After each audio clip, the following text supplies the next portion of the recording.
Question number 5 में आप देख रहे होंगे फैक्टराइज ही करना है, बट यहाँ पर क्यूबिक पॉलिनॉमियल्स हैं। पिछले फोर्थ क्वेश्चन में क्वाड्रेटिक पॉलिनॉमियल्स थे जिनमें 2 फैक्टर होकर आते थे, बट यहाँ क्यूबिक है तो 3 फैक्टर्स होकर आएंगे फाइनली। अब इसका प्रोसेस क्या है आप देखिएगा। इस प्रोसेस में 3 स्टेप्स हैं। 3 स्टेप्स कुछ इस तरह से हैं जो आपने तीनों चीज़ें अलग अलग सीखी हुई हैं। फर्स्ट स्टेप इसका होगा फैक्टर थ्योरम। फैक्टर थ्योरम बताया था आपको रिमाइंडर थ्योरम के बाद ही तुरंत। रिमाइंडर थ्योरम और फैक्टर थ्योरम एक्चुअली दोनों एक ही जैसे हैं, बस कोई नंबर रखने से अगर पूरा ज़ीरो हो जाता है तो हम लोग उसको वहाँ पर फैक्टर बोलते थे, तो उसके बारे में भी बता देंगे फिर से। और ये फैक्टर थ्योरम का यूज़ होगा, रिमाइंडर थ्योरम या फैक्टर थ्योरम आप समझ सकते हैं। और सेकेंड स्टेप में जो आपने डिवीज़न सीखा था, पॉलिनॉमियल्स को डिवाइड करना, वो होगा। और फिर उसके बाद थर्ड स्टेप में finally middle term split method से आपको 2 और फैक्टर्स निकालने होंगे। मतलब पहला फैक्टर निकलेगा फैक्टर थ्योरम से, और उसके बाद के जो 2 फैक्टर्स होंगे, ओवरऑल 3 फैक्टर्स हैं ना यहाँ पर, तो 2 फैक्टर्स निकलेंगे इन दोनों की हेल्प से। तो ये 3 स्टेप इस क्वेश्चन में होते हैं। तो सबसे पहले आप देखिए फैक्टर थ्योरम का किस तरह इस्तेमाल करना है। इसमें आप यहाँ पर देखिए कांस्टेंट नंबर जो है वो 2 दिख रहा है। अब 2 के फैक्टर्स क्या क्या होते हैं पहले आप ये देखिए। आप 2 के फैक्टर्स में से आप 1 ले सकते हैं या 2 है, बस 2 ही फैक्टर्स वैसे तो इसमें मिल रहे हैं। आप यहाँ 1 या 2 रखने से चेक करोगे, किसको रखने से पूरा पॉलिनॉमियल ज़ीरो हो जाता है। आप इसका नाम रख दो px, और इसमें 1 रख के देखो, चेक करो, p1 फाइंड करो। अगर 1 रखने से ज़ीरो आ जाए तो x माइनस 1 इसका एक फैक्टर होगा। आप ध्यान दीजिएगा, अगर 1 रखने से इसमें ज़ीरो आ जाए तो x माइनस 1 इसका एक फैक्टर होगा। अगर 2 रखने से पूरा पॉलिनॉमियल ज़ीरो बन जाए तो x माइनस 2 इसका एक फैक्टर होगा। और सपोज़ करिए -1 रखने से पूरा पॉलिनॉमियल ज़ीरो बन जाए तो -1 से ध्यान रखिएगा, अपोजिट साइन कर देंगे, x+1 इसका एक फैक्टर होगा। और अगर -2 रखने से पूरा पॉलिनॉमियल ज़ीरो बनता है तो x+2 इसका एक फैक्टर होगा। ओवरऑल मतलब आप ये समझ लीजिए कि यहाँ पर 3 फैक्टर्स होने हैं, वो इस तरीके से होते हैं, x minus alpha, x minus beta, x minus gamma. ये अभी एक्चुअली क्लास 9th में ज़्यादा नहीं है, इसके बारे में 10th में है। और अल्फ़ा का मतलब होता है कि जो ज़ीरोज़ हैं इसमें क्या वैल्यूज़ रखी जा सकती हैं। सपोज़ आप अल्फ़ा की जगह अगर -1 लिखोगे तो ये क्या हो जाएगा, +1। वही चीज़ आपको यहाँ पर समझा रहा था कि अगर -1 रखने से पूरा ज़ीरो होता है तो x+1 एक फैक्टर होगा। अगर -2 रखने से पूरा ज़ीरो हो जाता है तो x+2 इसका फैक्टर होगा। बस फिलहाल आप इतना याद कर लो कि अगर जो भी है उसको अपोजिट साइन के साथ यहाँ पर रखोगे आप। तो आप हम लोग यहाँ पर 1 रख के देखते हैं, चेक करते हैं 1 रखने से क्या ज़ीरो होता है। तो चलिए इसमें 1 रखते हैं, वैल्यू रखना आपने फर्स्ट एक्सरसाइज में ही सीखा था। 1 यहाँ पर रखते हैं, 1³ -2, और ये 1 स्क्वायर माइनस, और ये 1 + 2। चेक करते हैं, 1 का क्यूब करने से 1, ये 1 का स्क्वायर करने से 1, 1 इंटू -2, और ये -1, और ये +2। ये देखिए आप 2 + 1 3, और इन दोनों से नेगेटिव है ना, -3, दोनों से मिला के 0 आ रहा है। 0 आ गया। अब ये ट्रायल एंड एरर भी हो सकता है, कभी कभी 0 फर्स्ट टाइम में नहीं भी आएगा तो आप कोई और नंबर से ट्राई करोगे। फिलहाल इस पर्टिकुलर क्वेश्चन में क्योंकि यहाँ 2 था तो 2 ही ऑप्शंस थे, या तो 1 या तो 2। जो भी इस नंबर के फैक्टर्स होंगे वही ऑप्शंस आप लेकर चलोगे। फर्स्ट केस में ना आए तो आप आगे बढ़ोगे, अभी देखेंगे दूसरे पार्ट में आप। तो यहाँ पर 0 आ गया है 1 रखने से, तो इसका मतलब हुआ कि x minus 1 is a factor of given polynomial.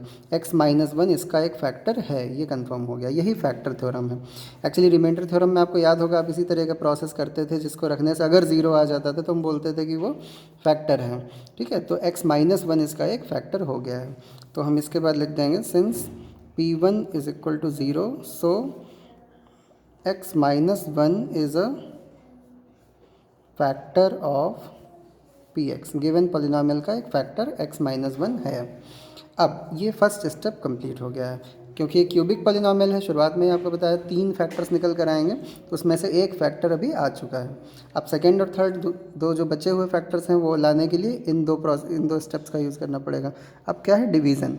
अब डिवीज़न किससे किसको करना है, क्या करना है, ये जो फैक्टर यहाँ पर आया है इसी से आप गिवन पॉलिनॉमियल को डिवाइड करोगे। ये x³ minus 2x square minus x plus 2, इसको आप डिवाइड करिए। डिवाइड करना भी आप पिछली एक्सरसाइज में इसी चैप्टर में सीख चुके हैं। फर्स्ट यहाँ से एक्स क्यूब और यहाँ से एक्स, इनको साइड में डिवाइड कर लेते हैं और दोनों के फर्स्ट टर्म को, और यहाँ पर हमको मिलता है एक्स स्क्वायर, और उस एक्स स्क्वायर से इन दोनों को मल्टीप्लाई करते हुए यहाँ लिखा जाता था। एक्स स्क्वायर से इसको करेंगे एक्स क्यूब मिलेगा, और एक्स स्क्वायर से -1 को करेंगे तो माइनस एक्स स्क्वायर। सब्ट्रैक्ट करने के लिए साइन चेंज किए जाते हैं, प्लस है माइनस हो जाता है, और ये माइनस है तो प्लस, ये cancel. -2x² and plus x square से हमको -x स्क्वायर मिलता है, और ये -x और ये +2 एज इट इज़ नोट कर लेता हूँ। अब फिर से फर्स्ट टर्म यहाँ पे और फर्स्ट टर्म यहाँ पर, दोनों को डिवाइड कर लेंगे साइड में, -x² और x को डिवाइड करने से आपको -x मिलेगा, जो कि आप यहाँ पर लिख दोगे -x। अब ये -x से आप इन दोनों को मल्टीप्लाई करोगे, -x² और ये -x इंटू -1 इज़ +x, और फिर साइन चेंज करोगे आप, ये प्लस और ये माइनस, ये cancel, -x and -x -2x और ये +2, -2x है, इसको आप डिवाइड करोगे इस x से फर्स्ट टर्म, तो आपको मिलेगा -2, और आप इसको यहाँ लिखोगे -2 को, -2 से इसको मल्टीप्लाई करोगे -2x, और -2 से इसको मल्टीप्लाई करोगे तो +2, साइन चेंज होंगे, ये प्लस हुआ और ये माइनस हुआ, कैंसिल हुआ और ये 0 आया। ये तो पक्का था कि यहाँ पर 0 ही आना था, क्योंकि x - 1 is a factor of given polynomial. Factor के केस में यही होता है कि रिमाइंडर हमेशा 0 आता है, जैसा कि आप पहले ही देख चुके थे, यहाँ रिमाइंडर 0 आया था। तो अब ये हम लोगों ने क्यों किया, हमको देखिए यहाँ डिवाइड करने से एक और ये पॉलिनोमियल मिला, जो कि क्वोशेंट में यहाँ पर मिला है।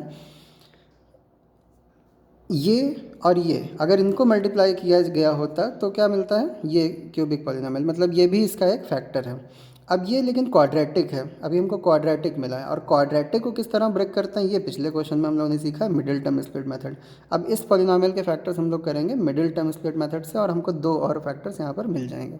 तो ये था हम लोग का सेकेंड स्टेप, और इसी क्वेश्चन का थर्ड स्टेप है मिडिल टर्म स्प्लिट। किसका करना है, जो यहाँ पर क्वोशेंट में आया है, x² - x -2।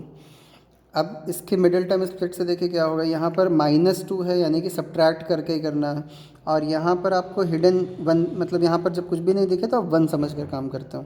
अब 2 के ऐसे फैक्टर जिनसे माइनस करने से बना है, वेरी सिंपल, 2 - 1, तो यहाँ पर जो हिडन 1 है आप उसको लिखेंगे 2 - 1। यहाँ पर माइनस देखिए कुछ नहीं करना है, यहाँ पर जो 1 है ना उसको आपने लिखा 2 - 1, और ये x और ये -2, ब्रैकेट ओपन कर दें, ये -2x और ये माइनस, और ये माइनस से प्लस x और ये -2। अब यहाँ पर चेक भी कर लिया करिए, -2x + x से आपको फिर से वही मिलना चाहिए, रिपीट मन में करके देख लीजिए, -x ही मिल रहा है, यानी कि ठीक है। अब दो से कॉमन लीजिए, इन दोनों में क्या कॉमन दिख रहा है आपको, x कॉमन दिख रहा है, x यहाँ से बचेगा और -2 यहाँ से, इन दोनों में कुछ भी कॉमन नहीं दिख रहा है, यानी कि 1 प्लस है तो +1 और x - 2। अब दोनों में x - 2 है, x - 2 ले लीजिए, और यहाँ से x + 1। तो ये इस तरह से देखिए मिडिल टर्म स्प्लिट मेथड जो आपने पिछले क्वेश्चन में आज ही सीखा, वो ये 2 और फैक्टर्स मिल गए। इस तरह फाइनली हमको तीनों फैक्टर्स मिल चुके हैं। सबसे पहले हम लोग को मिला था x - 1, और फिर मिले हैं x - 2 और x + 1। हाँ, ये बात अलग है, कुछ क्वेश्चंस में ये सेम भी हो सकते हैं, जैसे यहाँ पर आपको x - 1 मिला, हो सकता है आपको यहाँ भी x - 1 मिल जाए। ये ज़रूरी नहीं है कि अलग अलग ही हो हमेशा, इस क्वेश्चन में तीनों अलग अलग मिले हैं। फाइनली जब ये तीनों स्टेप्स पूरे हो जाएं, 3 स्टेप फिर से एक बार ध्यान से देखिएगा। पहला स्टेप फैक्टर थ्योरम अप्लाई करना, मतलब ट्रायल करना, 1 रख कर देखना, 2 रख कर देखना, जिससे भी 0 मिल जाए उसके अकॉर्डिंग फैक्टर बता देना। यहाँ पर इस क्वेश्चन में हम लोग को 1 रखने से 0 मिला था, इसलिए x - 1 हमने इसका फैक्टर बोला था। फिर उसके बाद सेकेंड स्टेप डिवीज़न करना। डिवीज़न आप जानते हैं किससे करना है, जो फैक्टर आया है उससे गिवन पॉलिनोमियल के। ये डिवीज़न प्रोसेस किया जिसमें आपको क्वोशेंट मिला, उस क्वोशेंट में आपको थर्ड स्टेप अप्लाई करना, middle term split method, middle term से उसको ब्रेक किया, और आपको ये 2 और फैक्टर्स फाइनली मिल गए। अब लास्ट में आप लिख दीजिएगा जो फाइनल आंसर है आपका, x³ - 2x² -x + 2, ये आपका गिवन पॉलिनोमियल था, और इसके फाइनली 3 फैक्टर्स जो आए हैं वो हैं x - 1 और ये x - 2 और ये x + 1, तीनों आपको मिल गए। इनको इस तरह से लास्ट में लिख दीजिएगा। अगर आप चाहें चेक करना तो इनको मल्टीप्लाई करके साइड में चेक कर सकते हैं, फाइनली मल्टीप्लाई करने से यही आएगा जैसे आप क्वाड्रेटिक में करते थे। तो ये है 5th क्वेश्चन का फर्स्ट पार्ट, और जो कि बिल्कुल डिफरेंट क्वेश्चन है इस चैप्टर का। तो ध्यान रखिएगा, बिल्कुल आसान है, कुछ भी इसमें टफ नहीं है, बस 3 क्वेश्चंस का मिक्सचर है, आप ये समझ सकते हैं। 3 क्वेश्चंस कौन से आपने देखे, रिमाइंडर थ्योरम वाले क्वेश्चंस किए थे अलग, डिवीज़न के क्वेश्चंस आपने अलग किए, और मिडिल टर्म स्प्लिट मेथड के क्वेश्चंस आपने अलग किए। इसमें तीनों को मिक्स कर दिया गया है, एक साथ तीनों का यूज़ करना है और ये पूरा सॉल्व हो जाएगा। इसको स्टेप वाइज ही समझें और करें, तभी आपको आसान लगेगा। अब देखेंगे इसी क्वेश्चन का सेकेंड पार्ट।